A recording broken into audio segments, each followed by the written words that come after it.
Bonjour et bonsoir en fonction de l'endroit où vous vous trouvez actuellement. Une fois de plus, nous allons pénétrer dans les sphères de la connaissance interdite. Ici, nous allons parler de l'exorcisme. Beaucoup de personnes ont entendu parler de l'exorcisme. Il y a beaucoup de films qui sont sortis sur le film sur l'exorcisme. Il y a des séries, il y a des gens qui ont écrit des livres sur l'exorcisme et des pseudo-personnes, soi-disant pasteurs, révérend Bishop Macha, apôtre, dire prophétesse inspirée, essaient un peu de s'adonner sur l'exorcisme sans toutefois savoir c'est quoi réellement l'exorcisme. Donc ici, nous allons pénétrer dans les sphères de la véritable connaissance, dans le mécanisme vibratoire de ce qui se dissimule, de ce qui se cache derrière l'exorcisme. Pour cela, on va aller dans, premièrement, la démonologie. Donc, c'est un livre terriblement puissant qui expose le monde occulte, les pratiquants des sciences occultes, qui va, on va dire, révéler réellement qui est Satan, celui connu sous la personne de Mundima Bobé, le mauvais esprit, les démons, différentes races de démons, comment les démons ont eu leur naissance, où les démons résident actuellement, quelle langue les démons parlent réellement, qui sont véritablement les anges déchus. Bref, ce livre vous plonge dans la connaissance même absolue du monde des ténèbres. Donc, pour cela, on va aller dans Démonologie, chapitre 1, verset 476. Il est dit ici, l'exorcisme de son vrai nom. Bou Sissé la Mundima Bobé. Donc, Bou Sissé la Mundima Bobé, quand on traduit, ça donne l'exorcisme. Donc, en gros, ça veut dire quoi réellement? Ça veut tout simplement dire faire sortir, donc extirper un mauvais esprit. Est un rituel initiatique destiné à expulser un ou plusieurs démons d'une personne possédée ou d'un lieu. Il y a point ici. Donc, premièrement, quand on vous apprend que l'exorcisme, c'est un rituel initiatique, il faut d'abord être initié pour pouvoir chasser le démon, pour pouvoir chasser les démons, pour expulser les esprits impurs d'une personne. Il faut localiser où le démon se trouve. Il faut connaître le mystère de la démonologie, premièrement. C'est très important. Et être assis dans l'écriture ou bien tout simplement dans la vérité. Dans la démonologie, comme j'ai lu dans le chapitre 1, verset 476, on vous apprend que les démons résident, peuvent posséder véritablement des personnes, même des animaux, ainsi de suite. Et aussi, ils peuvent être dans un lieu. Non pas que le démon aura la capacité de posséder un lieu, parce que le démon ne possède pas un lieu. Le démon ne possède pas des objets, des lieux inanimés. Est-ce que vous comprenez?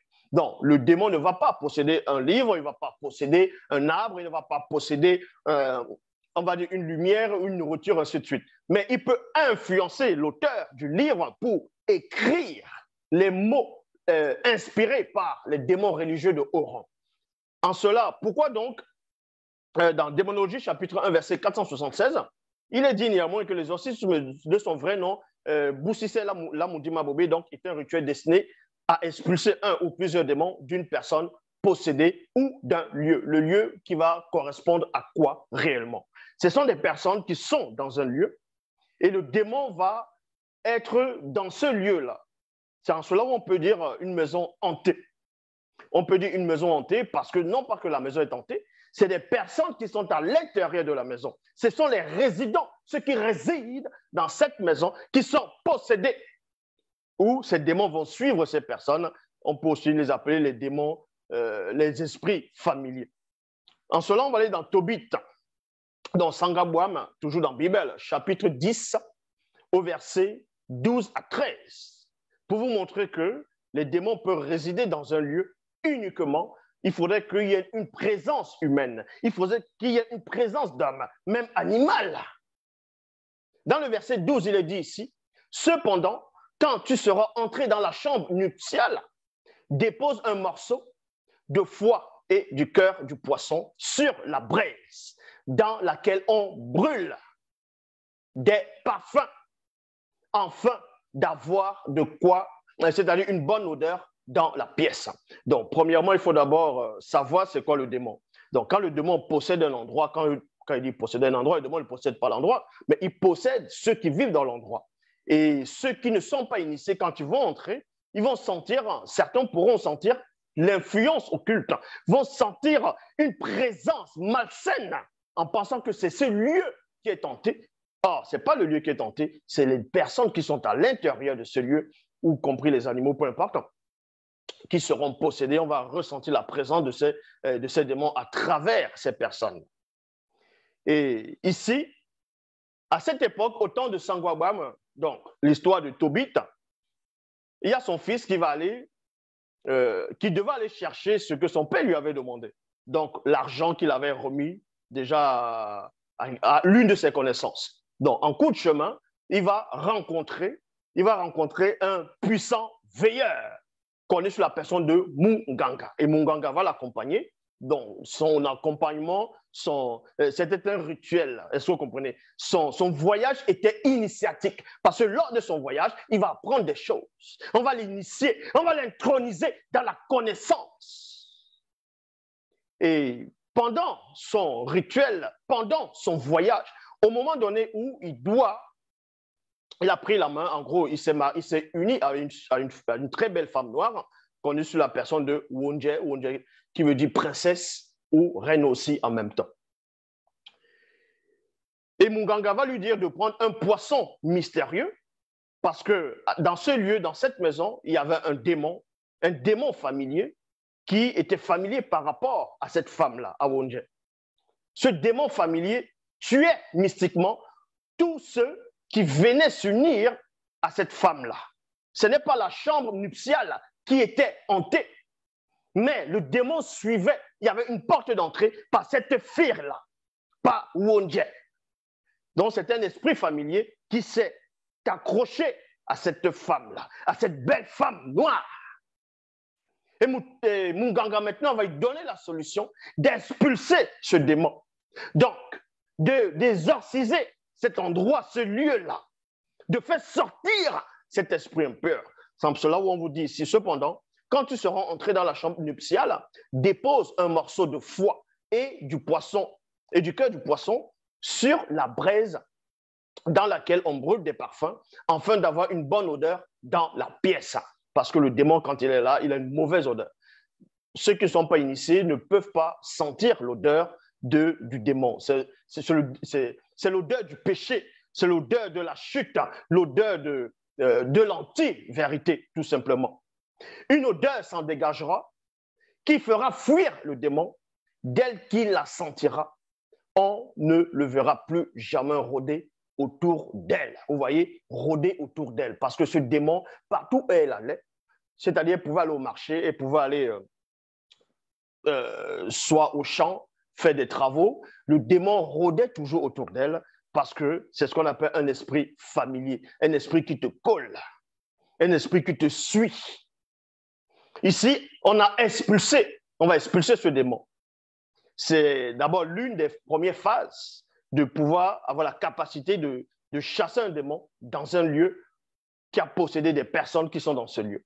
Et dans Démonologie, chapitre 1, verset 477, il est dit ici, l'exorcisme véritable qui consiste à expulser spirituellement les démons ou à soustraire là où les personnes de l'emprise démoniaque, est exercé par un homme ou une femme possédant une autorité spirituelle issue du Verbe.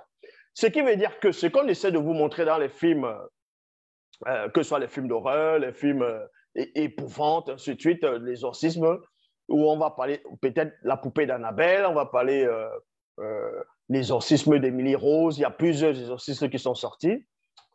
Vous voyez que tout ça, c'est de la comédie. Parce que ces personnes, en gros, ce sont des prêtres, la plupart sont des prêtres catholiques qui chassent les démons, donc qui pratiquent les séances d'exorcisme dans ces films-là.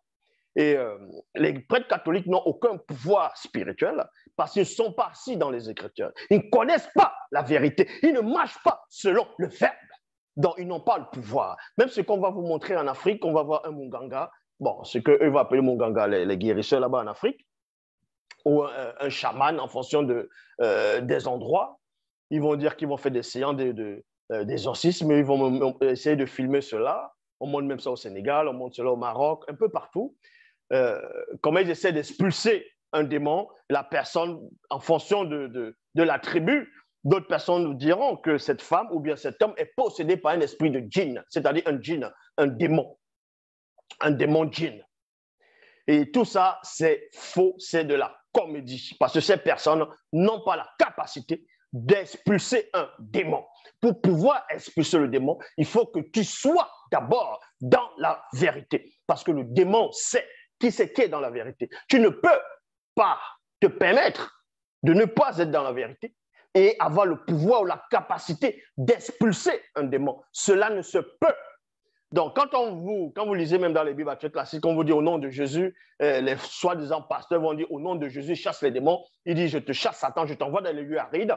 Tout ça, c'est de la comédie, est-ce que vous comprenez? Ils ne chassent aucun démon parce qu'ils ne connaissent même pas les démons. Ils sont certes influencés par les démons. Ils peuvent être possédés par les démons, mais ils ne connaissent pas les démons. La preuve, quand vous voyez peut-être dans les soi-disant églises dites révélées, le dimanche, il y a des femmes ou des hommes, ils se lèvent, ils se lavent, les femmes vont mettre les faux cheveux, des perruques, des tissages, des extensions, des faux ongles, ainsi de suite.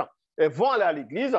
On va dire qu'elles sont, la plupart, on dira qu'elles sont possédées, qui a l'esprit des sirènes des eaux à l'intérieur d'elles, l'esprit de Jézabel, ainsi de suite.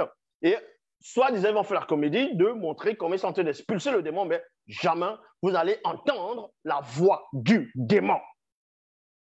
Et dimanche d'après, la même femme va revenir, on va encore l'expulser, donc ça veut dire que le démon vient dans cette femme tous les dimanches. Donc vous voyez que c'est de la comédie. Donc, comme je dis dans Démonologie, chapitre 1, verset 477, il est dit ici, l'exorcisme véritable. Parce qu'il y a l'exorcisme d'amateurs, il y a l'exorcisme de mensonges. Mais l'exorcisme véritable qui consiste à expulser spirituellement les démons ou à soustraire là où les personnes de l'emprise démoniaque, virgule, est exercée par un homme ou une femme possédant l'autorité, une autorité spirituelle issue du Verbe. Et on peut bien voir cela dans Koudoumane chapitre 22 au verset 1 à 2. Dans Koudoumane 22, verset 1 à 2, il est dit ici, Dieu qui s'est descendu à Loko. Dans les Bibles classiques, ils vont traduire, ils vont dire Capernaum, avec ses disciples, virgule, dans un village de Tend, il est dit, durant la nuit, il délogea spirituellement les Ebadambodima Moudima Bobi, c'est-à-dire les satyres, les démons en forme de bouc, qui avaient pris possession de quelques non-initiés du peuple. Parce que Dieu qui savait qui est le vrai Christ noir, avait la puissance, était la puissance dans le plan visible. Et cette autorité spirituelle qui émanait de lui faisait pallier la puissance occulte. Donc, il chassait ces démons, il les délogeait, il les extirpait des corps des non-initiés du peuple. Et dans le verset 2, tous furent saisis de stupéfaction, virgule, de sorte qu'ils se demandaient plutôt les uns des autres, qu'est-ce que ceci? Une nouvelle doctrine, point. Il commande avec autorité, même les esprits impurs, et ils lui obéissent. Or, dans les Bibles classiques, oui, même dans les films que j'essaie de vous montrer, les films hollywoodiens ou les films amateurs sur, on va dire, l'exorcisme, mais tout simplement des séries, ou même dans les soi-disant églises dites révélées, les églises de soi-disant de réveil, même dans le catholicisme romain, même dans d'autres religions dites révélées, quand ils vont faire soi-disant les séances d'exorcisme, vous allez voir, ils vont prendre du temps. Ils vont essayer de parler, faire des rituels, danser, réciter des versets qui n'ont pas de sens. Ils vont parler longtemps. Or, on vous apprend ici que Dieu qui savait n'avait pas besoin de cela, de réciter, de parler, de faire des incantations, de mettre des bougies, d'invoquer si c'est je ne sais quoi. Il commande avec autorité parce qu'il a la puissance spirituelle. Il est cette puissance-là. Avec autorité, les démons sortent. Les démons sortaient de ces personnes-là. C'est pour cela qu'on vous parle du véritable exorcisme. Dans le livre des prophètes, chapitre 4, versets 5 à 6. Mais avant de lire le livre des prophètes, vous devez comprendre que les séances d'exorcisme se passent dans plusieurs phases. D'autres peuvent prier, c'est-à-dire prier. Il y a des prières, c'est-à-dire des invocations, issues du verbe, bien entendu, des versets clés dans la Bible, pas dans les Bibles classiques, pas dans des livres soi-disant inspirés par des fausses divinités. Donc, la prière consciente qui s'oriente dans la délivrance, dans l'expulsion des démons, ces versets, on les retrouve aussi dans la Bible. Ça peut être par des chants traditionnels, inspirés toujours par le verbe. Ça peut être par des danses, parce que la danse, le mouvement, c'est toujours un langage. C'est toujours un langage, c'est audible pour le démon. Donc, on peut expulser le démon de différentes manières. Comme vous avez pu voir, on peut expulser le démon par une odeur agréée par le verbe et même connue par les initiés. On peut expulser le démon, comme je dis, par des chansons, par beaucoup d'autres choses, dont on va vous révéler ici. Le livre des prophètes, chapitre 4, versets 5 à 6. Par la suite, Nyosso devint un terrifiant et redoutable combattant spirituel face aux démons et démons de différentes races.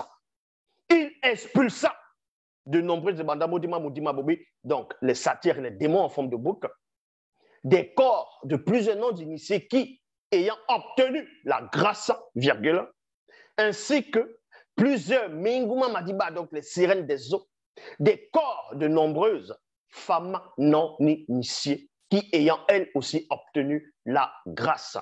Nyosso, c'était un puissant apôtre que Djokisabé a établi spirituellement le moment, le jour, l'époque où il avait établi les autres apôtres dont on pouvait les voir physiquement. Il avait établi le 13e dans le sens spirituel. Donc, après, cet homme avait une grande force spirituelle, il a réussi à chasser, à expulser, à extraire les démons de différentes espèces de démons dans le corps de ceux et de celles qui ont reçu la grâce. Et dans Démonologie, chapitre 1, verset 478 à 480, il est dit ici, l'exorcisme qui est pratiqué. Donc, Démonologie, chapitre 1, verset 478 à 480.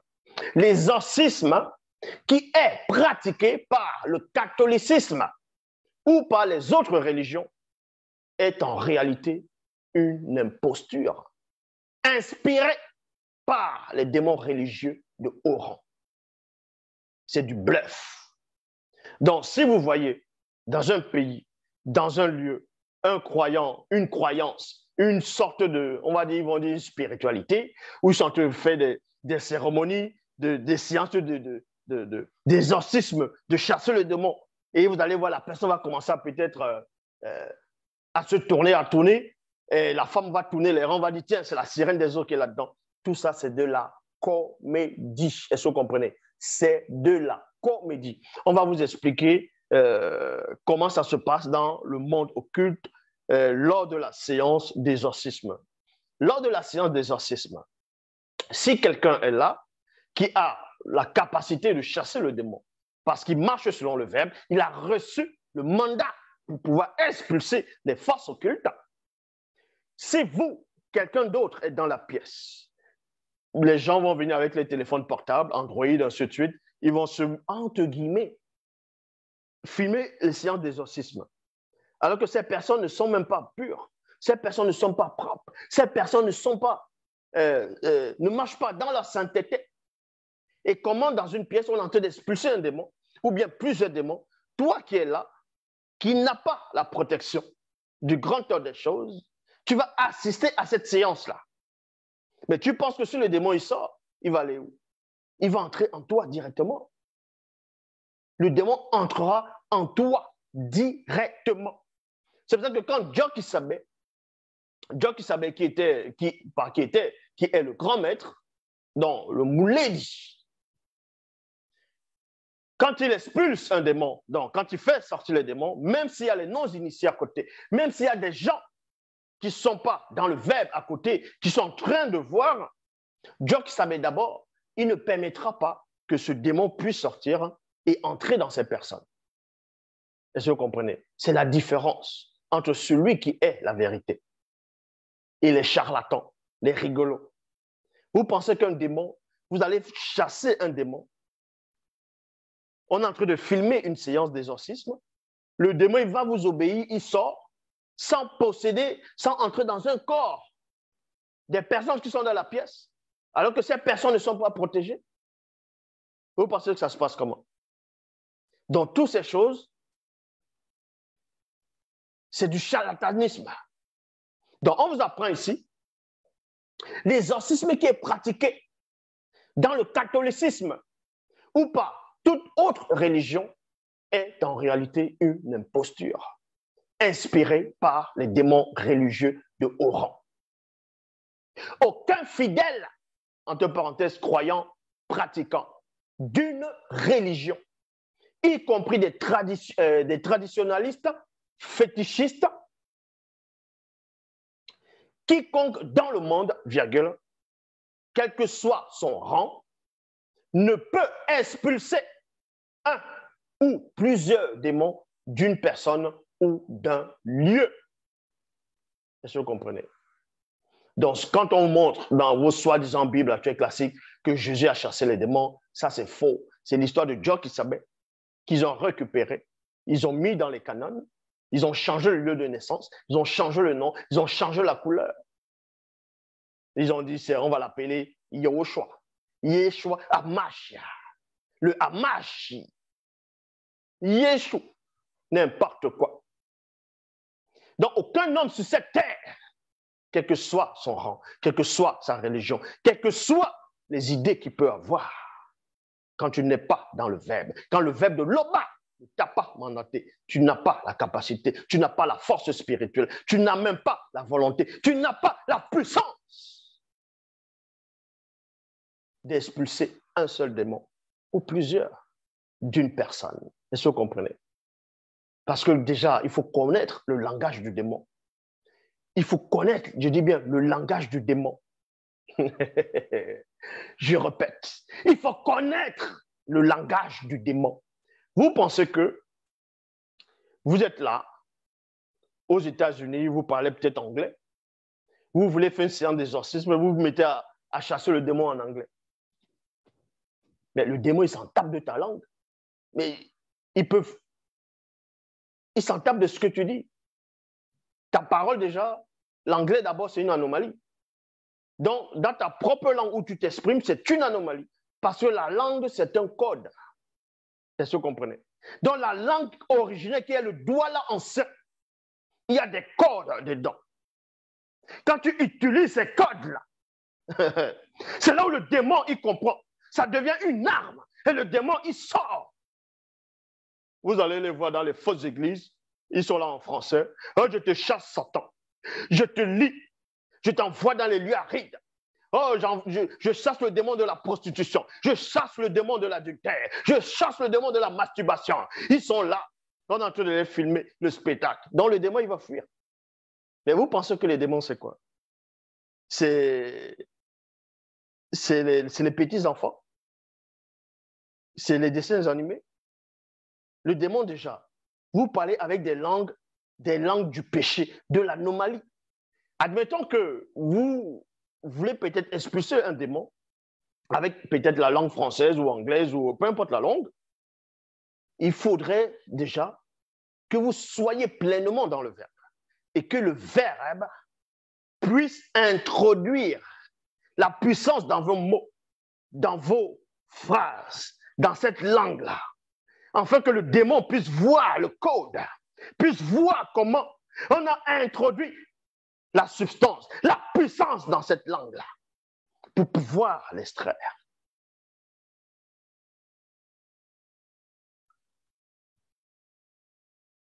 Lors de l'exorcisme, lors d'un rituel d'exorcisme, la personne possédée peut manifester un ou plusieurs troubles de personnalité. Ceci lorsque la personne est possédée par plusieurs démons en même temps. Et on voit cela dans le livre de Dina et Wa. Donc, eux, ils vont dire 1 Samuel, chapitre 24, au verset 4 dans la Bible. 3 jours après, le démon guerrier de haut rang s'empara de Nyongi, virgule, qui se mit à divaguer dans son propre palais. Donc, le démon, c'est ça qu'on appelle, quand tu vas divaguer, c'est le trouble de la personnalité. D'autres vont dire, d'autres personnes vont être possédées et diront que tiens, je suis Napoléon, je suis Gengis Khan. Ils vont donner des noms de certains personnages que certains historiens vont donner. D'autres diront même qu'ils sont la réincarnation de l'archange Michel, Gabriel, Jésus, peu importe, parce que ça s'appelle le trouble de la personnalité. C'est-à-dire qu'il y a plusieurs démons qui habitent en vous, ou bien un démon, qui apporte plusieurs raisonnements, plusieurs pensées en même temps. Donc, plusieurs personnalités qui vont s'exercer à l'intérieur de vous. C'est comme si tu as une tête et il y a plusieurs personnes là-dedans. Tu vas commencer à divaguer. C'est ça, les troubles de la personnalité. Donc, tu penses avoir plusieurs personnalités. À un moment, tu es là, tu raisonnes de telle façon. En gros, tu penses que tu es un prophète ou bien tu penses que tu es un ange, tu penses que tu es un messager qui était envoyé, tu penses que tu étais assis à la cuisse de Dieu, ainsi de suite. C'est les troubles de la personnalité. Parce que le démon t'a possédé intellectuellement, mentalement, moralement et psychologiquement. Et même spirituellement, dans l'intellect de ton esprit. C'est pour ça qu'on vous dit ici, 3 jours après, le démon guerrier de haut rang s'empara de Nyongi, qui se mit à divaguer dans son propre palais. Il a commencé à divaguer. Et quand tu es en face de lui, tu l'entends parler, tu vas dire, mais il devient fou, qu'est-ce qu'il a te raconter? Parce que pour lui, c'est logique ce qu'il est en train de dire. Pour lui, il est censé, il comprend. Bon, pour lui, ce qu'il est en train de dire, c'est quelque chose de clair. Mais toi qui es en face, tu dis, mais il devient fou, qu'est-ce qu'il est en train de dire? C'est-à-dire que le démon l'a déjà saisi. Dans John qui s'appelle, dans Koudoumane plutôt, chapitre 40, au verset 8, il est dit ici, John qui s'appelle demanda au démon en chef, quel est ton nom? Dimouti, donc légion, entre parenthèses, djinn, répondit-il, car plusieurs démons étaient entrés en lui. Donc, il y avait un homme qui était possédé de plusieurs démons de la race des Dimouti, donc les djinns. Et comme j'avais expliqué une fois, les démons, il n'y a pas de bons djinns. Tous les djinns sont mauvais. Et les djinns travaillent beaucoup avec les démons pythons et les démons familiers. Parce que les djinns, ce sont l'espèce de démons qui initient beaucoup de personnes dans la sorcellerie. Démonologie dévoile toutes ces choses. Donc cet homme avait plusieurs personnalités. Sans cela où même le catholicisme romain, même dans les films, ils ont essayé d'essayer de montrer cela. Quand ils font des films, les séances d'exorcisme, comment telle personne est possédée, il y a plusieurs voix qui sortent en même temps. Il y a peut-être la voix au ralenti, la voix à l'envers. Il parle plusieurs langues en même temps. Il y a une voix, il parle, en fait, plusieurs sons sortent en même temps, comme si tu parlais en l'envers. Après, quand on essaie de décortiquer, ils disent que non, c'était en latin, c'était l'hébreu, et ainsi de suite. Ces démons sont très forts dans la ruse. Il y a des personnes sur la terre qui sont possédées, mais elles ne savent pas qu'elles sont possédées. C'est par rapport à leurs idées, à leur acceptation, à leurs actes, les comportements, qu'on voit que ces personnes sont possédées. Pour d'autres, ça peut être mental, moral, spirituel, psychique, et ainsi de suite. Dans Démonologie, chapitre 1, verset 481, Donc, je répète, Démonologie, chapitre 1, verset 481 à 482, il est dit ici, lors du rituel de l'exorcisme, l'homme ou la femme possédant l'autorité spirituelle issue du Verbe peut expulser le ou les démons de diverses manières. De diverses manières. De diverses manières, comme j'ai expliqué tantôt. Dans le verset 482, il est dit ici, par des chants traditionnels inspirés par le Verbe, virgule. On voit cela dans 1 Samuel chapitre 22, verset 23, toujours dans la Bible, il est dit ici, dès lors que le démon guerrier de haut rang s'abattit sur Nyongi, Tondor, donc Tondor qui est, ils vont prendre son histoire, ils vont mettre dans les Bibles classiques, ils vont l'appeler David, mais Tondor, son nom c'est Tondor, et c'était un noir. Dans 8 secondes, ils disent que c'était un blond, d'autres disent qu'il avait les yeux bleus, d'autres, bref, tout ça c'est faux. Tondor était un noir. Donc, on vous apprend ici que quand le roi Nyongi, donc ce qu'on va appeler Saül, dans les Bibles classiques, quand il était possédé par ce démon guerrier de haut rang, Tondor ici, il y a une manière d'expulser ce démon, d'extraire, d'extirper ce démon-là, de le faire sortir du roi Nyongi. Il va entrer dans une séance d'exorcisme traditionnel, pas des chants traditionnels.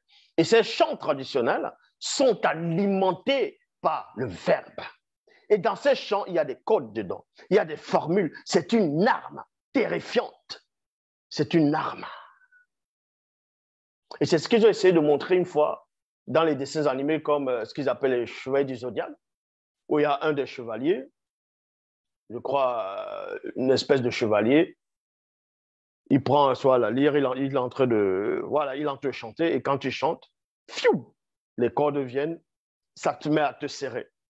Bon, dans les dessins animés, ils n'expliquent pas bien, mais en réalité, c'est quoi? C'est que quand tu chantes, la musique qui sort, la musique là, c'est une arme que le démon, il voit. Le démon peut voir cette arme-là qui fonce vers lui et qui le saisit, qui le frappe, qui le met dehors. Mais vous qui êtes dans la pièce, en tout cas, si le verbe permet que vous soyez dans la pièce et que vous puissiez voir, vous allez juste voir la personne en train de crier, comme si la musique est en train de déranger cette personne, et la personne se libère. Dès lors que le démon guerrier de haut rang s'abattait sur Nyongi, Tondor prenait son mvette. Et en joie, cela soulagea Nyongi, et se calma. Et le démon guerrier de haut rang le quittait.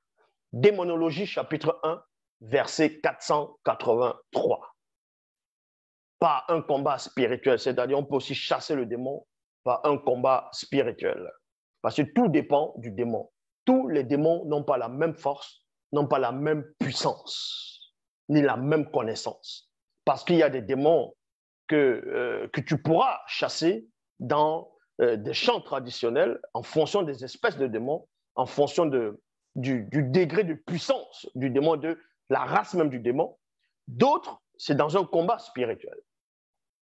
D'autres aussi, ça va être seulement sur une simple parole ou des versets, mais ce sont toujours des codes.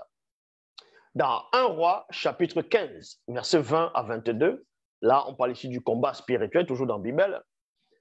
Aussitôt, les yeux spirituels du jeune Mutopeda Mundi s'ouvrirent et il vit le démon religieux de haut rang. Et le jeune Mutopeda Mundi sortit spirituellement hors de son corps physique, puis livra une bataille très intense contre le démon religieux de haut rang.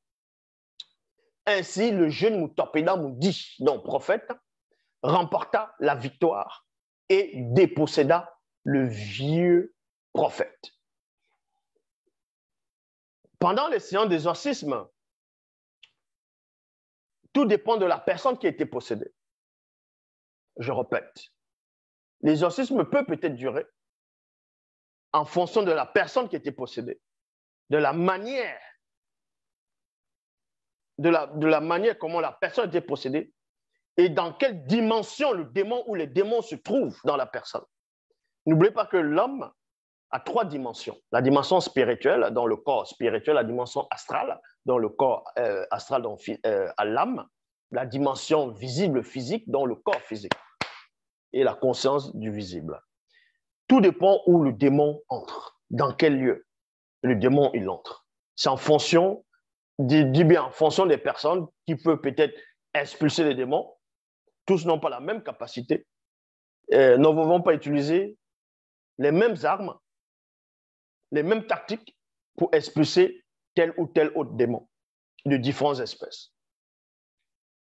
Ici, dans ce cas, dans 1 Roi chapitre 15, versets 20 à 22, ils ont pris cela, ils ont mis ça dans les Bibles classiques où il y avait un vieux prophète.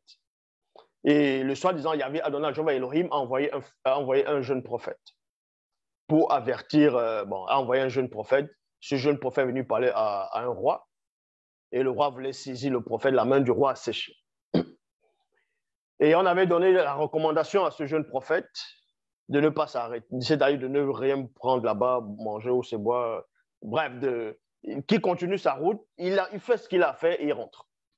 Et quand il arrive, dans la suite, il y a un vieux prophète qui va le séduire, qui va dire que, en gros, qu'il a reçu un message venant de l'autre côté.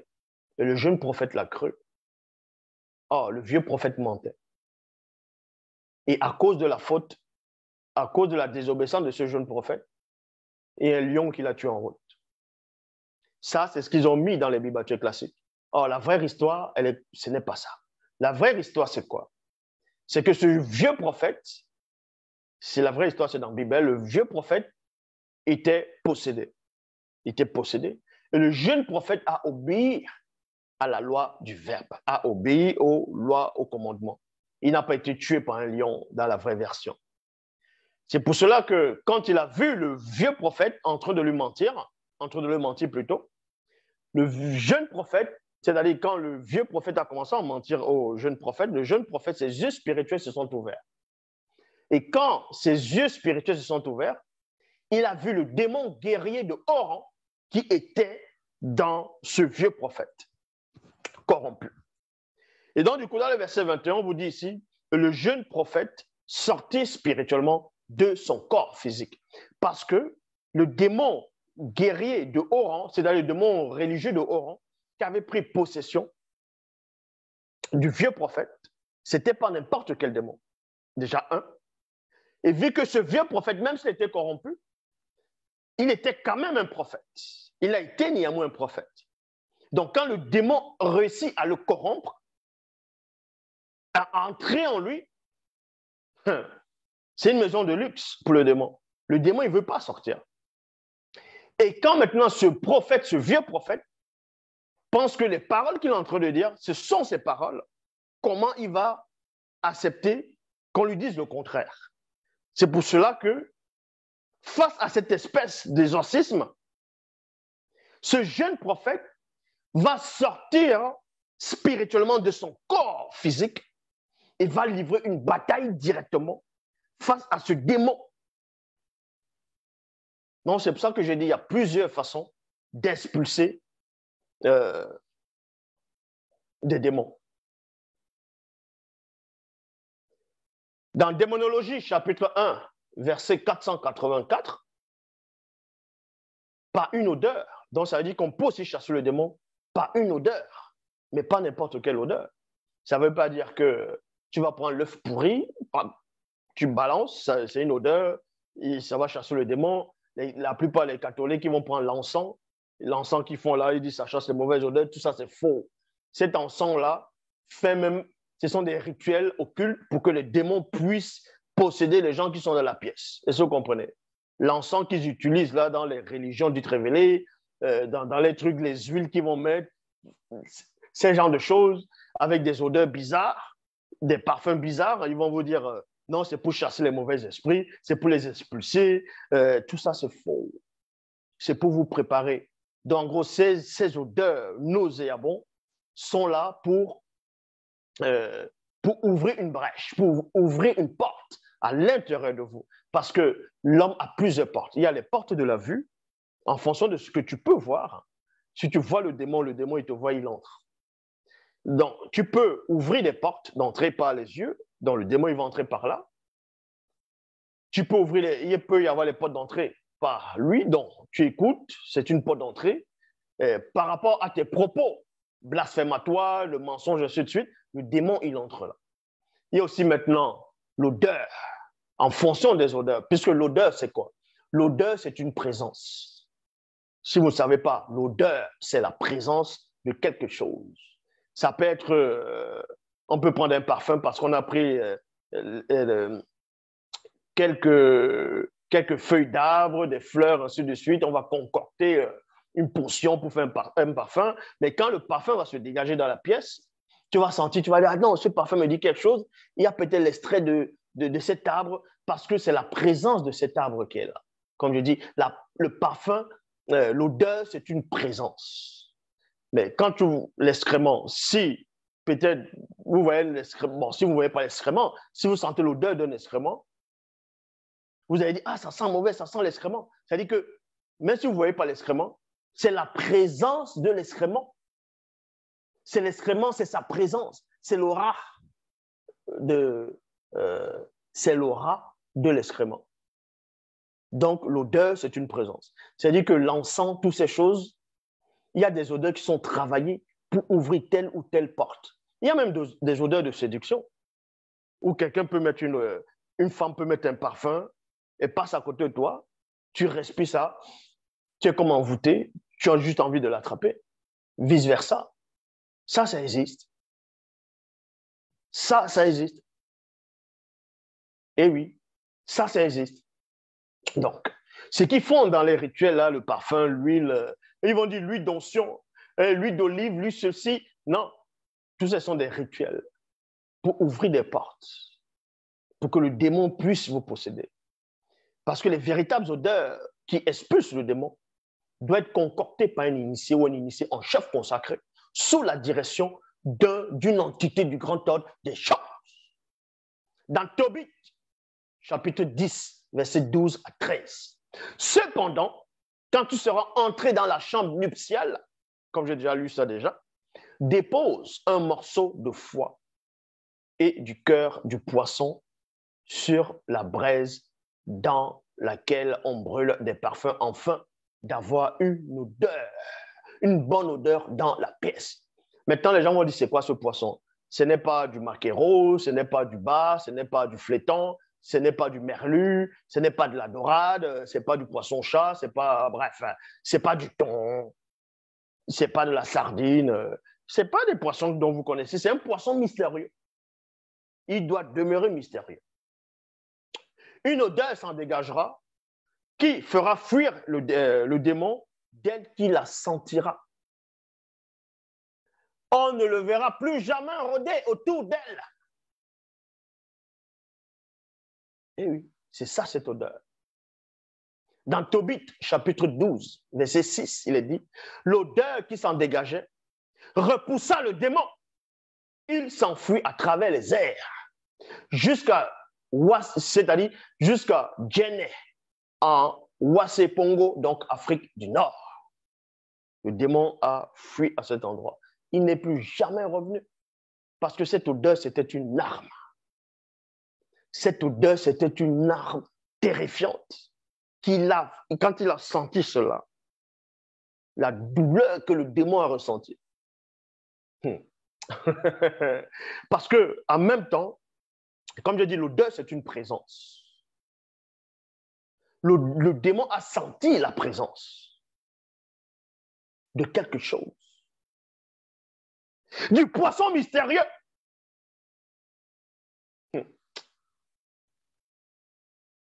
Démonologie, chapitre 1, verset 485 à 486, il est dit, de même qu'il existe différentes sortes d'exorcismes, il existe aussi différentes sortes de possessions. Eh oui, il existe plusieurs sortes de possessions, il existe aussi plusieurs sortes d'exorcismes. Dans les films comme, on va dire, les Constantine, à un moment, il montre comment il est en train de vouloir expulser un démon dans un enfant. dans une jeune personne et on lui demande d'accrocher le miroir. Et il accroche le miroir et il appelle le démon en gros, il fait en sorte que le démon sorte. Et quand le démon il sort, quand le démon veut sortir de la personne pour entrer dans la personne, il s'écarte, poum, le démon entre dans le miroir. Vous devez comprendre que dans ce film, ils l'ont fait comme ça, mais ce n'est pas un miroir physique. Ce miroir va symboliser un autre monde. Est-ce que vous comprenez? Ça symbolise une autre dimension où, par-delà c'est-à-dire par-delà le visible, où on en voit le démon. Mais sauf que dans le film Constantine, il fume la cigarette, il insulte, il fait les doigts d'honneur, ainsi de suite. Comment quelqu'un comme ça va pouvoir chasser les démons? Mais vous voyez que tout ça, c'est du n'importe quoi. Donc, comme je dis dans Démonologie, chapitre 1, verset 485 à 486, il est dit, de même qu'il existe différentes sortes d'exorcisme, il existe aussi différentes sortes de possession. Dans le mystère de la possession, virgule, le démoniaque c'est-à-dire est celui ou celle qui est possédé dans les 3 dimensions. Je répète. Quand on vous dit qu'il existe plusieurs sortes de possession, il existe aussi plusieurs sortes d'exorcisme. Si quelqu'un est possédé, on va dire, mentalement, par, admettons, un démon satyre. Un démon satyre. Si une femme est possédée, on va dire une femme est possédée par un démon satyre. Écoutez attentivement. S'il y a une femme qui est possédée par un démon satyre, et que le soi-disant pasteur, ils viennent, ils disent, quelqu'un vient, il voit le comportement de la femme parce qu'il ne connaît pas le mystère même de la démonologie, la science interdite du démon. Il va voir que le comportement de la femme, non, c'est une sirène des eaux. Ils vont dire, allez, sirène des eaux, esprit de sirène des eaux, sors de ce corps. Au nom de Jésus, sors de ce corps. Elle est là, elle fait comme ça, elle bouge. Mais s'il y a le démon ne sortira jamais. Est-ce que vous comprenez? Parce que le démon qui est dedans, si c'est un satyre qui est là-dedans, le démon satyre, et qu'on est en train d'expulser une sirène des eaux, le démon satyre, c'est que lui, il n'est pas l'espèce de sirène des eaux, mais il va sortir. Pourquoi? C'est comme si vous appelez quelqu'un par un autre nom, la personne va venir. Pourquoi? Il faut connaître l'identité du démon pour l'expulser. Est-ce que vous comprenez? Connaître l'identité, ça veut dire quoi? Ça veut dire lors du combat spirituel, lors des séances d'exorcisme, même si vous ne demandez pas le nom directement à ce démon, même si vous ne donnez pas son nom à lui pour l'appeler par son nom, parce que appeler le démon par son nom, c'est de le commander, c'est dominer sur lui. Vous comprenez? Si vous appelez le démon par son nom, avec la bonne fréquence, vous prenez le dessus sur lui. Donc, ça veut dire que les démons savent ce qu'ils font. Vous n'allez pas dire à un démon, vous allez appeler un démon, vous allez dire, ah, démon de la luxure, sors. Mais ce n'est pas son nom. Depuis quand le démon, là, il s'appelle démon de la luxure. Vous allez dire, esprit de sirène des eaux, sors.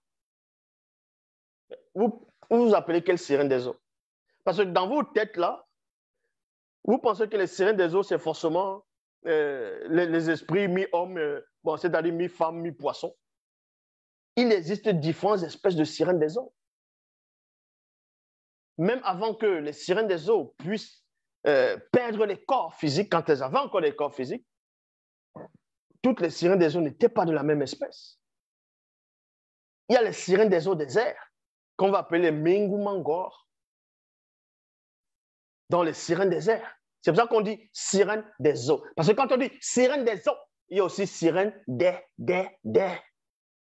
Donc on fait une différence que sirène des eaux, sirène des airs, sirène des forêts, ainsi de suite. Et toutes les sirènes des eaux n'ont pas la même apparence ni la même puissance. Donc toi qui viens mentir, t'es fidèle, dans tes fausses églises, dans tes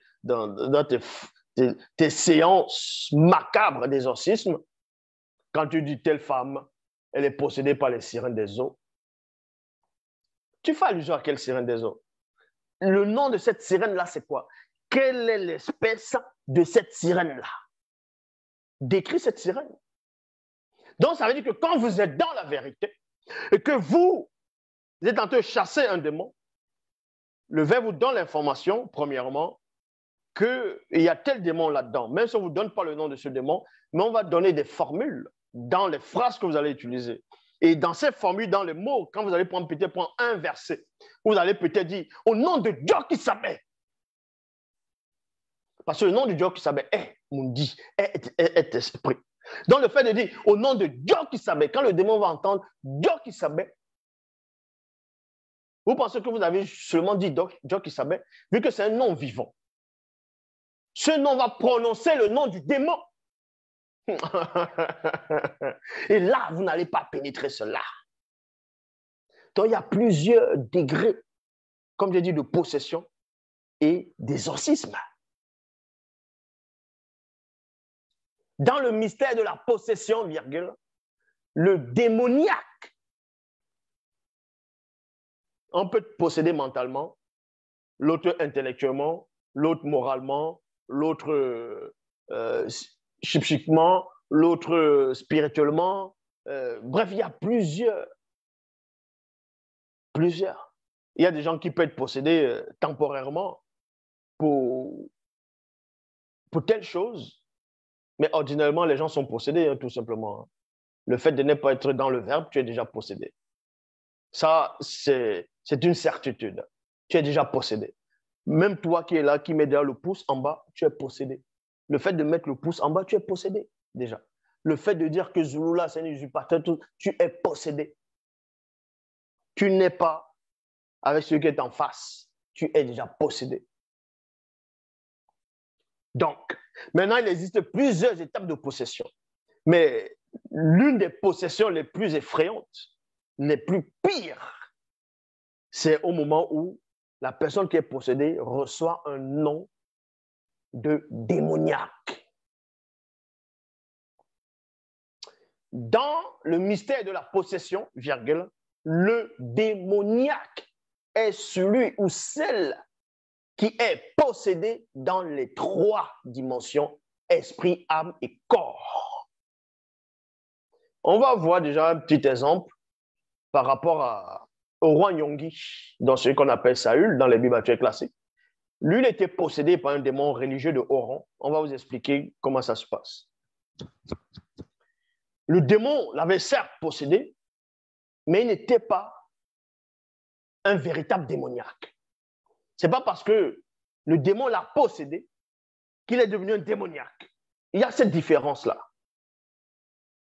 Dans 1 Samuel, chapitre 22, verset 13 à 14, toujours dans la Bible, il est dit ici, donc, dans 1 Samuel 22, verset 13 à 14, Moutat dit, donc Moutat dit, celui qui guide et qui intronise les initiés, avait retiré sa protection sur Nyongi.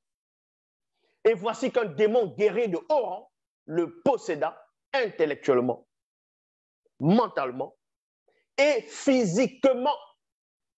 Puis, il se mit à le tourmenter et à point. Mais malgré tout cela, virgule, Moutat dit ne permit pas qu'il devienne un véritable démoniaque. Point. C'est quoi la différence? La différence, c'est quoi? C'est que quand tu deviens un véritable démoniaque, tu perds quasiment tout sentiment humain. Donc tu ne raisonnes plus, tu deviens comme une bête. Donc tu ne peux pas diriger un royaume. Tu ne pourras pas diriger un royaume. On te dit de lire quelque chose, tu ne sauras pas lire. Parce que tu es possédé. C'est ce qu'on va appeler peut-être des fous extrêmes. Où tu es déconnecté complètement de la réalité. Ou quand on te voit, on sent une bête en toi. L'animal, ta respiration, ta manière de rire, ton aura, on sent la bête qui est à l'intérieur de toi. On voit le mal, quelque chose de dangereux, quelque chose qui ne va même pas s'exprimer. que quand ça s'exprime, ça crie, on sent une autre voix, une force prodigieuse. Tu peux briser les pieds, briser les chaînes. Là, c'est quand tu es un démoniaque. Là, quand tu deviens un démoniaque. Donc, beaucoup de personnes aussi ont déjà dit que ceux qu'on appelait Donald Trump ou Adolf Hitler étaient des possédés. Certes, ils étaient possédés, Trump est possédé, ainsi de suite. J'avais déjà expliqué par les satyres. Donc, les démons, les satyres, les démons, les satyres, les Madame Bodima Moudima Bobi, pas seulement lui, il y a beaucoup de présidents, beaucoup de personnes dans le visible dont je peux citer, je peux voir on va dire tel président, telle personnalité, tel chanteur, tel footballeur, et je vous dis l'espèce de démon qui est avec cette personne. Ou bien je peux voir quelqu'un en route, je n'ai pas besoin que la personne me parle, je saurai quel démon est dans cette personne. Quelle identité du démon qui rôde autour de cette personne. Donc, ça veut dire quoi? Si vous êtes peut-être un président et que vous massacrez les gens, vous pratiquez l'injustice, vous êtes un dictateur, tout ça là, vous êtes déjà possédé parce que vous n'appliquez pas la loi du verbe de l'Oba. Donc, vous êtes possédé déjà mentalement, moralement, spirituellement par les démons religieux de haut rang parce que vous adhérez à une fausse doctrine, à un faux Dieu. Là, c'est ce qu'on appelle posséder dans la base. D'abord, la base première, la première porte spirituellement. Maintenant, il y a d'autres formes de possession spirituelle encore plus extrêmes. Ça veut dire que un président ou un roi dictateur, un roi qui bafoue la loi, qui fait ce qu'il veut, il massacre, il viole les femmes, les droits de cuissage, on sait qu'il est possédé. Mais il n'est pas encore un démoniaque. Parce que s'il devient un démoniaque, il ne peut plus contrôler. Donc, il ne peut même plus gérer son empire, son royaume. Il ne peut plus. Il ne pourra plus. Parce qu'il n'aura plus l'intellect pour le faire. Il n'aura plus l'intellect. Il sera comme un animal qui a envie de dévorer les gens. C'est pour ça qu'on les enchaîne. D'autres vont se blesser, vont se griffer, d'autres vont délirer, la bave va sortir, d'autres pourront même limer les dents. Ce sont des véritables démoniaques. Ça, c'est la possession la plus extrême. L'une des possessions les plus extrêmes. Donc, Nyong'i ici, Moutatedi n'a pas permis néanmoins qu'il puisse être un véritable démoniaque. Parce que Nyong'i, quand il était possédé, même dans les Bibles classiques, le roi Saül, quand il était possédé, quand le roi Saül, dans les Bibles classiques, était possédé, on vous dit qu'il y avait on vous apprend même que c'est le mauvais esprit de Dieu, de Yahvé, de Jéhovah Adonai Elohim, qui avait possédé Saül. Et quand il est possédé, il y a ces hommes de main qui viennent, parce qu'on voit comment il est tourmenté, comment il est mal. Ces hommes de main viennent, ils lui disent on connaît quelqu'un qui peut te soulager, ainsi de suite. Voilà, on connaît quelqu'un qui peut. Tel enfant, il est dans le royaume, bon, voilà. Telle personne, il peut te soulager, par exemple, s'il chante le démon, voilà, l'esprit qui te possède va sortir. Et le roi dit, dans ce cas-là, le chercher. Mais si le roi était un véritable démoniaque, il n'allait même pas entendre ce que ses serviteurs sont en train de dire. Il n'allait même pas dire, allez-y. Le démon ne te donne même pas l'opportunité de parler. Il ne te donnera pas l'opportunité de parler. Ou de trouver même une solution pour le faire sortir. Est-ce que vous comprenez? C'est pour ça qu'il y a des gens, ils ne savent rien de la démonologie. Ils ne savent même pas c'est quoi un démon, quelle est la nature du démon. Le démon vit où? Le démon parle réellement quelle langue? Les démons peuvent parler toutes les langues, mais ils ont une langue entre eux.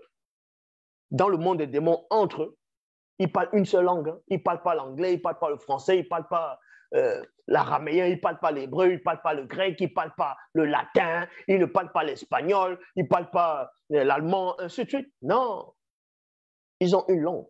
Et Satan aussi parle cette langue-là. Entre eux, ils parlent cette langue-là. Mais maintenant, le démon, si tu es un anglais, si tu parles anglais, le démon peut t'inspirer en anglais. Si tu parles français, il peut t'inspirer en français. Si tu parles espagnol, il peut t'inspirer en espagnol. Mais entre eux, ils ne parlent pas espagnol, ils ne parlent pas vos langues. Il parle là, le Douala ancien. Ah oui, y compris Satan et les Mamoloma Boumblane.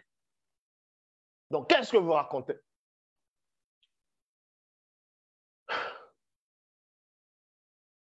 Dans Démonologie, chapitre 1, verset 487 à 488, il est dit ici, d'autres sont possédés uniquement dans le plan de l'âme, qui est la dimension de la moralité, virgule, la loi morale. Parce qu'il y a des gens qui n'ont plus de moralité. C'est parce qu'ils sont possédés dans le plan de l'âme, qui mène à la dimension de la moralité et de la loi morale. Ils ont perdu la moralité. Là, ils sont possédés. Certaines personnes sont aussi possédées spirituellement par la porte de l'esprit qui mène dans la dimension de l'intellection. De l'intellection. Donc, connaissance, entendement, discernement, compréhension, lumière, clarté, pénétration. L'intellection, maintenant, qui fait référence à l'intelligence, à la connaissance. Tu es là, tu vas aller, tu es possédé mentalement, un scientifique est possédé, un chercheur est possédé, un physicien, il est possédé intellectuellement, il va aller fabriquer une bombe pour pouvoir faire exploser une ville, massacrer des personnes. C'est-à-dire que le démon l'a saisi c'est-à-dire dans le côté intellectuel de son esprit, et lui se dit, tiens, c'est un génie. La preuve, on les appelle des génies. Pourquoi? Pourquoi on les appelle des génies? Celui qui va inventer des choses, qui va révolutionner peut-être les choses. Il a inventé telle bombe, la bombe atomique, la bombe Hiroshima, la bombe H, la bombe à hydrogène. Ah non, c'est un génie. Mais vous savez c'est quoi un génie? Les génies sont les djinns. Un génie, c'est un démon. C'est là qu'on dit génie. Le génie, c'était ça. Donc, il vous inspire intellectuellement pour aller escroquer les gens, pour être plus intelligent, pour escroquer les gens, pour massacrer les gens, faire des bombes, faire passer la drogue avec des choses que même les chiens ne pourront même pas détecter parce qu'on utilise votre intellect.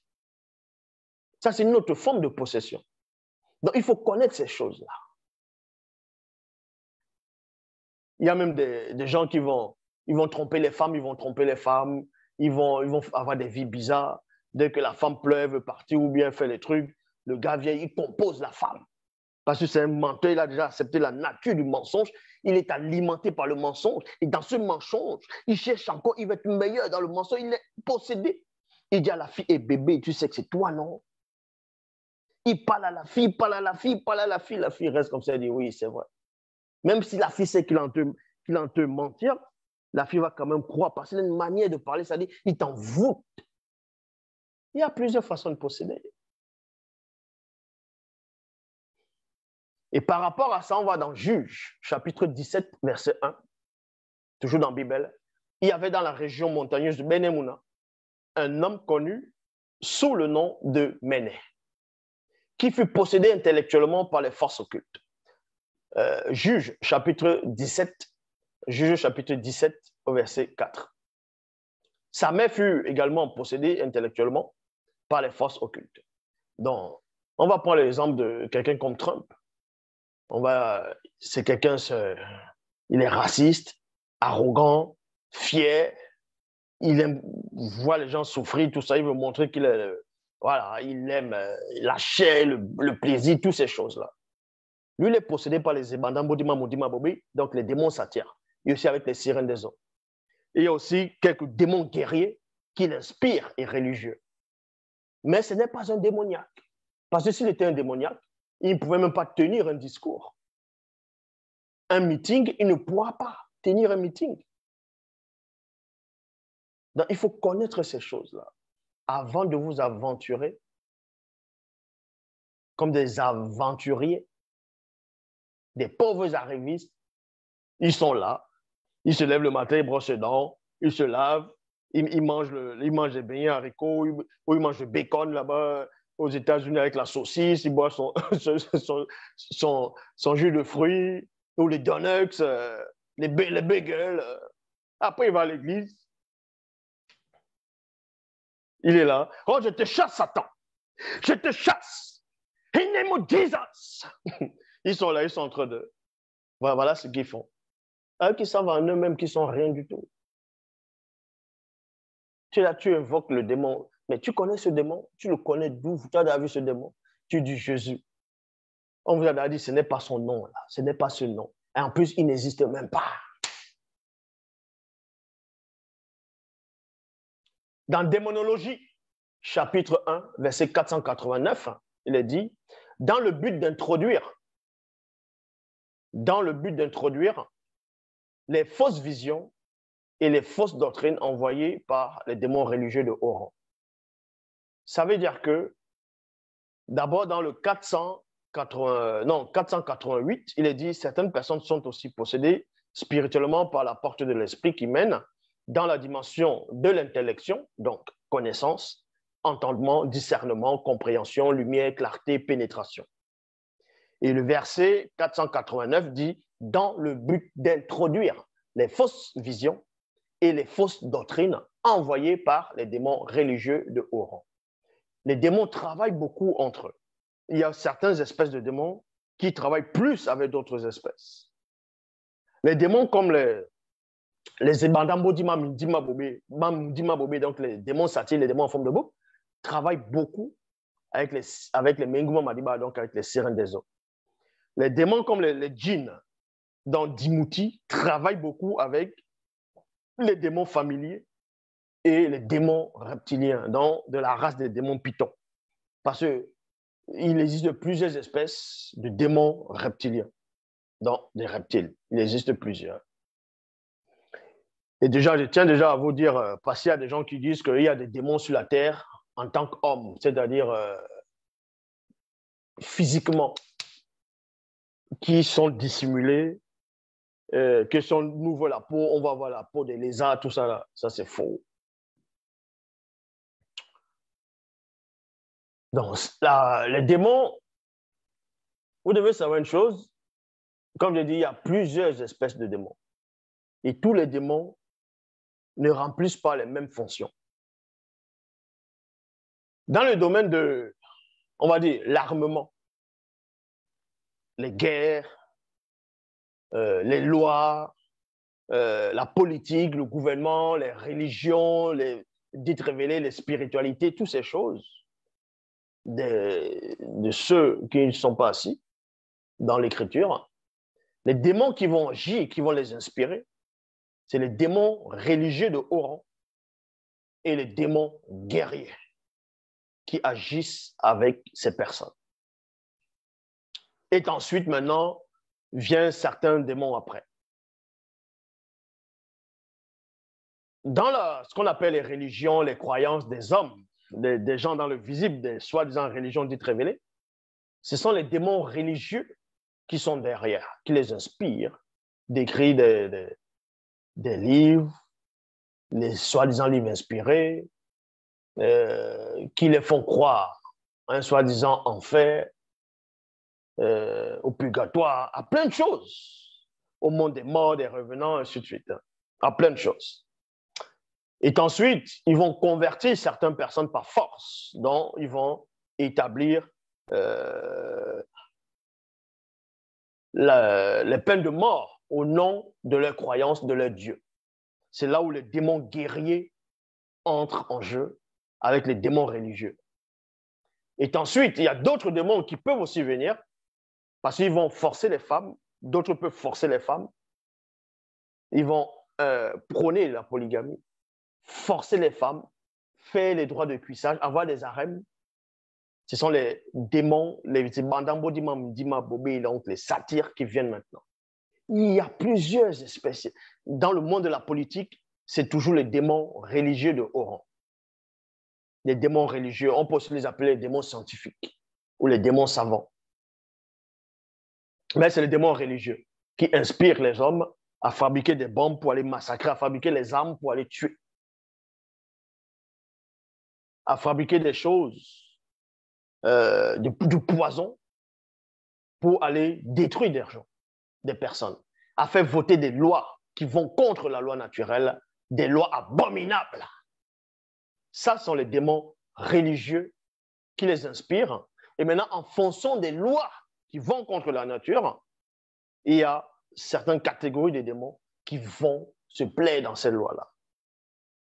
Pour que les gens puissent pratiquer cette loi, et certains démons vont aller là-bas.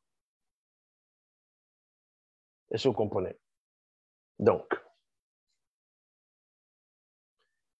sans cela, on vous dit ici, livre de l'histoire oubliée du peuple originel, chapitre 5, verset 75 à 76, il est dit, ainsi ils croiront avoir reçu de vraies révélations, inspirations, idées, des prophéties et des visions. Les démons religieux de haut rang leur inspireront des mensonges durant leurs rêves, pendant leur sommeil, méditation, lecture. Point. Donc, quelqu'un va prendre soi-disant la Bible actuelle classique, il va lire. Il se met à lire, il lit déjà ce qui est faux. Il va lire. Après, il va peut-être lire dans un passage dans le livre d'Ésaïe, on dit, l'Esprit du Seigneur éternel est sur moi, parce que Dieu m'a oint. Il va dire, yes, Dieu on entend parler de moi, c'est moi ici. Il va dire, ça y est, il a reçu son ministère. Il dit que c'est lui qu'on a fait allusion. Parce que les démons l'inspirent. On l'inspire dans ce qui est déjà trafiqué, dans ce qui est déjà faux, où il y a des anomalies. Il accepte cette anomalie pour vrai. Vous allez les voir, ils vont lire dans les Bibles actuelles classiques, dans le livre de Luc, où il est dit dans Luc 10, 18 à 19, que Jésus le dit. Mais avant ça, on dit les disciples viennent, voient, il dit, même les démons sont soumis à ton nom. Et dans le verset 18, dans Luc 10, 18, Jésus le dit. Je voyais Satan tomber du ciel comme un éclair. Cependant, ne vous réjouissez pas de ce que les démons vous sont soumis, mais réjouissez-vous plutôt de ce que vos noms sont écrits dans les livres de vie. Dans le royaume des cieux plutôt, dans le royaume des cieux. Et les soi-disant pasteurs vont voir ça, ils vont lire, ils vont dire, ah tiens, nos noms sont dans le livre de vie. Nos noms sont inscrits dans le royaume des cieux. Parce qu'il y a des passages qui vont dire, voici, je vous ai donné le pouvoir de marcher sur les serpents, sur les scorpions et sur toute puissance de l'ennemi. Rien ne pourra vous nuire. Mais toi qui lis cette soi-disant Bible, où ton soi-disant Jésus dit, je vous ai donné le pouvoir de marcher sur les serpents, sur les scorpions et sur toute puissance de l'ennemi. Il s'adressait à qui? À toi? Est-ce que tu étais là ce jour-là? Est-ce que tu étais là? Il t'avait parlé en quoi? En lingala, en français, en anglais, en espagnol, en allemand, en quoi? En boulou. Il t'avait parlé en quoi? Tu étais là, il s'adressait à toi. Quand il dit, voici, je vous, c'était ceux qui sont en face, selon les Bibles actuelles classiques. Donc, vous voyez des gens qui ne comprennent même pas les choses. Même quand il y a les enterrements, ils aiment les versets phares dans les livres de Psaumes. Même si je marche dans la vallée de l'ombre de la mort, je ne crains rien. Donc, le personnage dans le livre de David, dans les Psaumes, qui disait que même s'il m'a dans l'ombre de la vallée de la mort, il ne craint rien. Mais il parlait de lui. C'était sa prière à lui. Vous prenez sa prière et vous mettez ça à tout le monde. À tout le monde. Parce que vous ne savez rien. Parce que vous êtes possédés.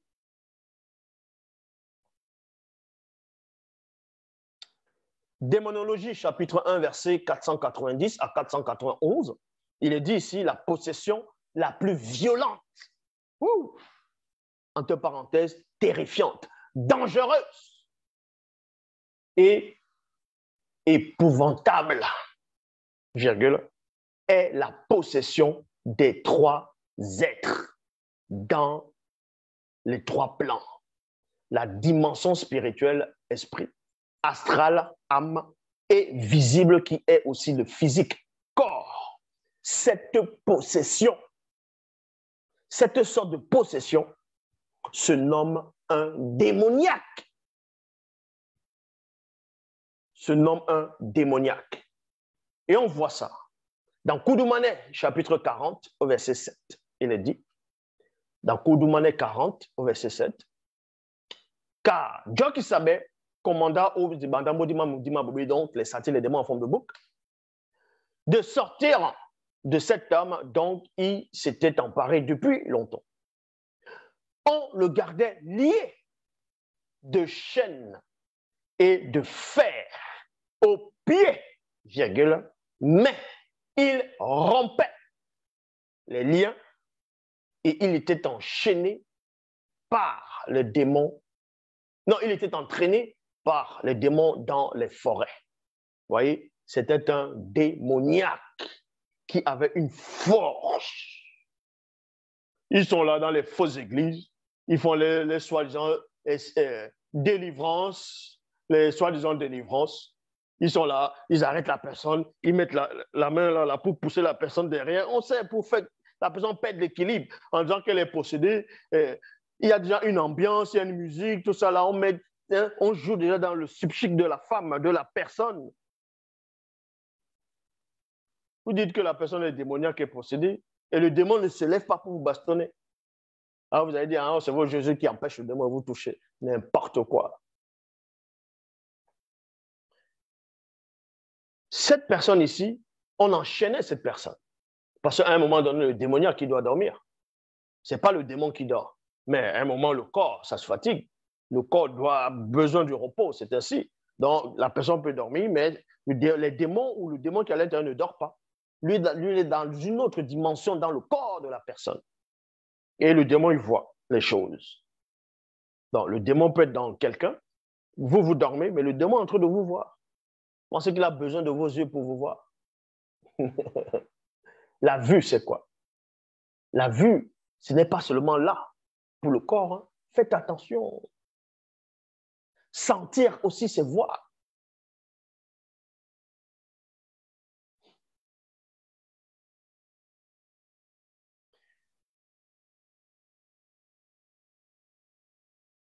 Dans Démonologie, chapitre 1, verset 491, il est dit ici, dans cet état de possession, la personne perd totalement tout sentiment humain. On voit cela dans le livre de Daniel. Dans mon cas, il s'est dit chapitre 7, verset 17 à 18, toujours dans la Bible. En parlant du roi Ikoto, donc le roi Nebuchadnezzar. Le roi Nebuchadnezzar dans les bibliothèques classiques. À un moment donné, il était expulsé, il était chassé de son royaume. Il est resté dans la forêt, il est devenu comme une bête sauvage. Et il mangeait de l'herbe. Voilà, c'était un démoniaque. On va expliquer ici. Dans Daniel, chapitre 7, au verset 17 à 18, il est dit ici dans la Bible, il mangeait de l'herbe comme le bœuf et son corps était baigné par la rosée du ciel. Les esprits impurs, donc démons hybrides en forme d'oiseau, prit possession de lui au point que sa chevelure crépue poussa comme les plumes des aigles et ses ongles comme ceux des oiseaux. Il y a point ici. Dans les Bibles actuelles classiques, ils ont pris l'histoire de Nebuchadnezzar, ils ont dit on l'a chassé dans la forêt, ses cheveux ont poussé comme les plumes d'oiseaux, ses ongles comme les ongles d'oiseaux, ainsi de suite. Voilà ce qu'ils ont pu dire. Mais ils n'ont pas compris ce qui se cachait derrière. En fait, le roi a été possédé par les démons hybrides en forme d'oiseau. C'est pour ça que son apparence a pris le coup. Parce que quand tu deviens démoniaque, ton apparence prend le coup. On a l'impression qu'on voit le démon à travers ton corps. Vous comprenez? Il dit bien, on a l'impression. À la fin des 7 mois, les démons hybrides en forme d'oiseau sortirent des coteaux et il leva les yeux vers le ciel et la conscience lui revint. Parce que il y avait une période où les démons devaient sortir. Parce que c'était une loi. C'était une loi. Et la loi, elle est vivante. C'est-à-dire qu'au moment où La loi doit s'appliquer. La loi, là, qu'on t'avait donnée, est expulse. Et c'est là où le roi, il voit quelque chose, il reçoit un enseignement et il glorifie le roi. Il est délivré. Démonologie, chapitre 1, verset 493. Il est également possible, entre parenthèses, par un connu, d'exorciser en expulsant le ou plusieurs démons d'une personne par le moyen d'une démonstration plutôt, de puissance, donc c'est-à-dire miracle, issu du verbe. On voit cela dans Philippe, dans Tondi et Kabbalah, chapitre 1, verset 2 à 3. Il est dit ici, les foules tout entières étaient attentives à ce que je disais lorsqu'elles apprirent et virent les miracles que je faisais grâce au Mundi. Point. Car des démons sortirent de plusieurs possédés en poussant de grands cris et beaucoup de paralytiques connus et de boiteux connus furent guéris parce qu'il a fait de miracles. Le miracle dans la langue douala originelle, ça s'appelle Mitain Sedi. Le miracle, c'est ce qu'on appelle Mitain Sedi. Mitain Sedi, si on veut vraiment traduire, ça veut dire c'est étonner les gens, épater les gens. Donc, quelque chose qui va éblouir les gens, qui va épater, étonner les personnes. Donc, maintenant, on traduit ça le miracle. Et c'est une démonstration de force. Que le démon, il voit ça, il ressent la présence. Parce que le miracle, c'est quoi? Le miracle, c'est une entité qui est derrière, que vous ne pouvez pas voir. C'est une entité qui travaille avec vous. Quand vous faites le miracle, l'entité est là. Il y a une espèce d'entité dont je ne veux pas nommer ici. Se manifeste. Et vous voyez, dit wow, le spectacle, c'est quoi ce miracle-là? Donc, quand le démon sent la présence, parce que le démon ne peut pas voir une entité du grand ordre des choses, ils ne sont pas purs pour pouvoir les voir. Donc, en tout cas, je parle des démons, quand le démon assiste à ce genre de miracle, il fouille, parce qu'il ressent la présence d'une puissante entité derrière. Pas le verbe, bien entendu. C'est-à-dire l'entité par le verbe. Démonologie, chapitre 1, verset 494. Il en est de même avec le nom de Djokisabé, qui est le vrai Christ. Koudoumane 60, verset 23. Il est dit ici, donc Koudoumane 60, 23, il est dit, voici les miracles qui accompagneront ceux qui auront cru en mon nom, virgule, ils chasseront les démons et démons. Il y a virgule ici. Ils ont pris cela, ils ont remplacé en mettant Jésus, qu'au nom de Jésus, ils vont chasser les démons, tous les genoux fléchiront, n'importe quoi. N'importe quoi. On vous dit que le démon, s'il entend le nom de Jésus, il fuit. Alors que les démons, ils prononcent le nom de Jésus. Mais si le nom de Jésus, c'est une arme, et que parce que vous dites que les démons ne peuvent pas prononcer ce nom, c'est écrit où que le démon ne peut pas prononcer le nom de Jésus. Dans vos soi-disant propres Bibles, les démons prononcent ce nom. N'importe quoi. Avant votre soi-disant personnage de Jésus, il y avait plusieurs personnes qui portaient déjà ce nom.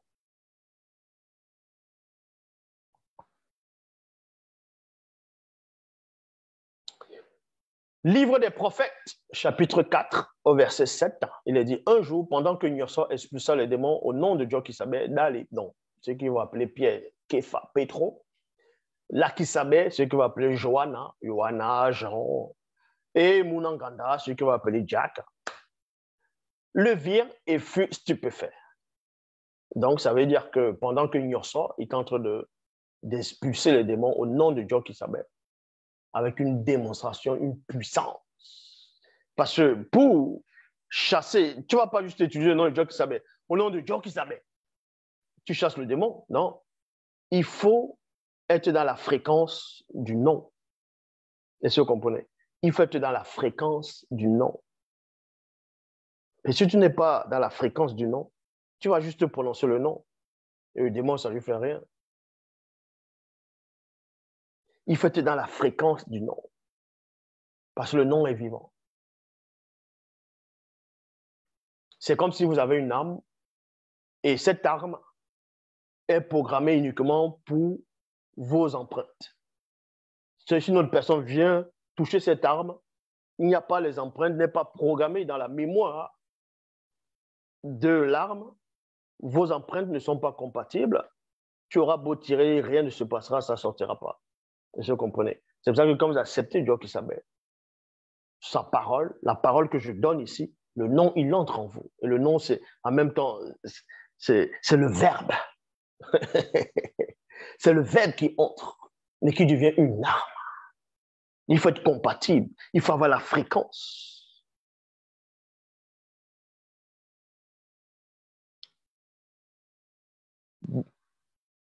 Et dans Démonologie, chapitre 1, verset 496. Maintenant, il existe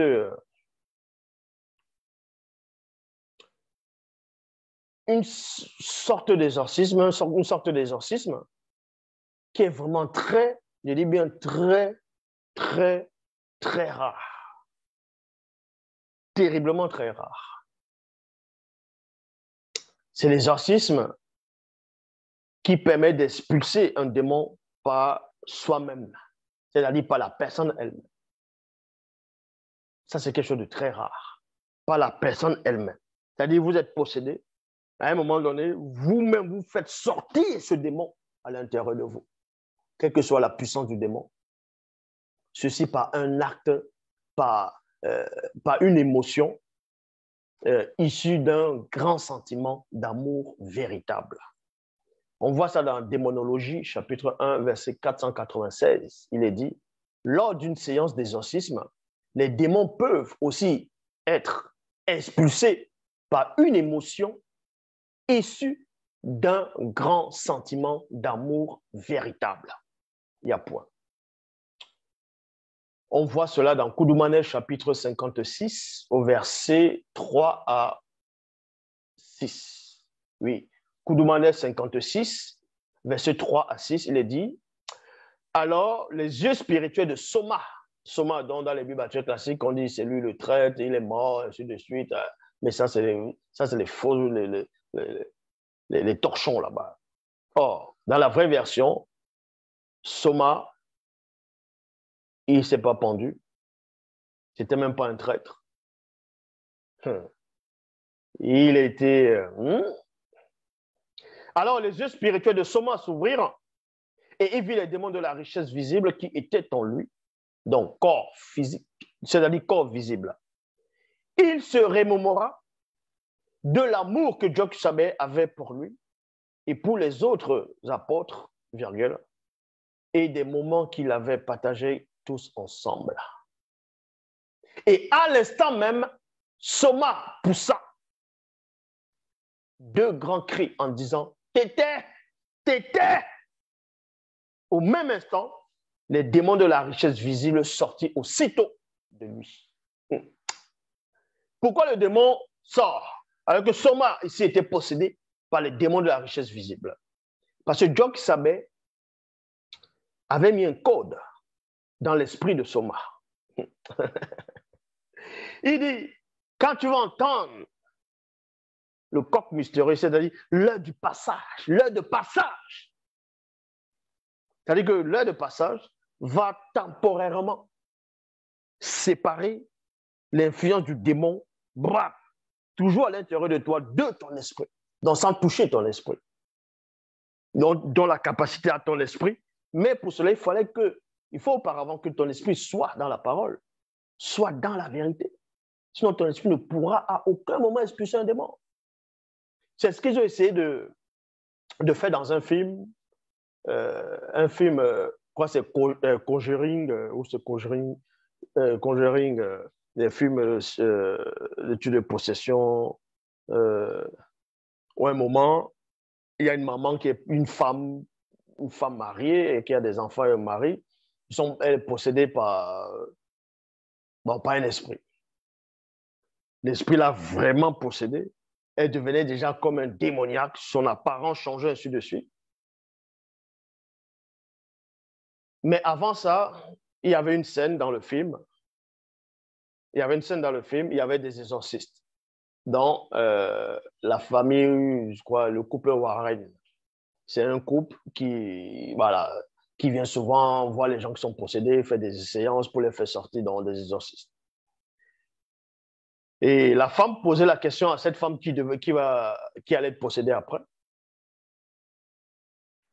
Elle lui montrait une photo, une photographie avec ses enfants. Elle disait que c'était le plus beau moment de sa vie, où elle était en famille, elle était joyeuse, elle était contente, ils étaient à la plage.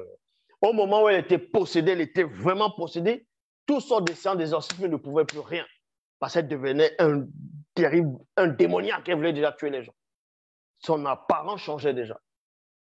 Et cette femme, là, bon, la personne lui dit, souviens-toi de la photo, souviens-toi de la photo, en gros, du moment que tu m'avais parlé, de la photo.